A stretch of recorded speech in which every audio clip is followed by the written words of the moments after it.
दिल्ली नगर निगम ने वर्तमान वित्तीय वर्ष 2025-26 के लिए संपत्ति कर पर 10% छूट की समय सीमा को 31 अगस्त 2025 तक बढ़ा दिया है।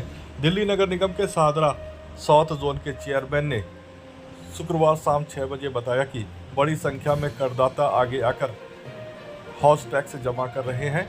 इसी सक्रिय भागीदारी को ध्यान में रखते हुए पहले हाउस टैक्स में छूट की अवधि को 31 जुलाई तक बढ़ाया गया था। अब करदाताओं के सकारात्मक रुखों को देखते हुए इसे 31 अगस्त तक बढ़ा दिया है। देखिए, हाउस टैक्स का हर बार जो रेवेन्यू आता था, क्योंकि नॉन प्लान और प्लान वाले दो तरह के एमसीडी में काम होते हैं और उसमें जो बहुत बड़ा हिस्सा होता है वो होता है हाउस टैक्स के रेवेन्यू का।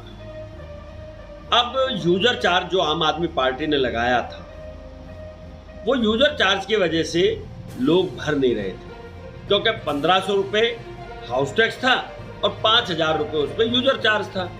तो लोग कहते थे हम यूजर चार्ज क्यों भरें।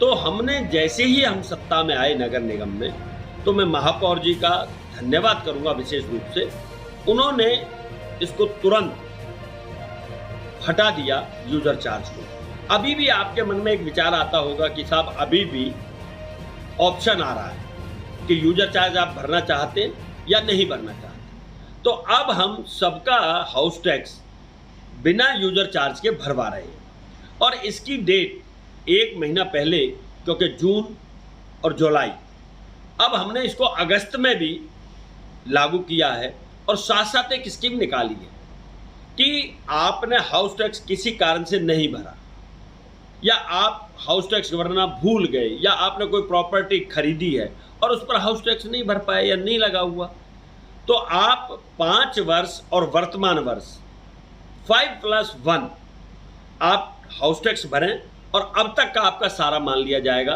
कि आपने सारा भर दिया। और जो छूट देते थे हम, उस छूट का लाभ भी हम दे रहे हैं।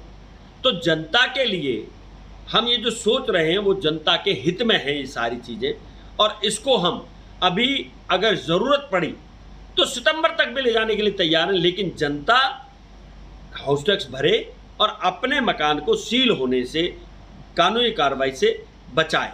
इसलिए हम जनता को ये राहत दे रहे हैं। तो मुझे लगता है कि जनता हित में काम होने शुरू हो गए हैं और आने वाले समय में जनता को भी लगेगा कि ट्रिपल इंजन की सरकार दिल्ली के लिए हितकारी सरकार बनी है। धन्यवाद।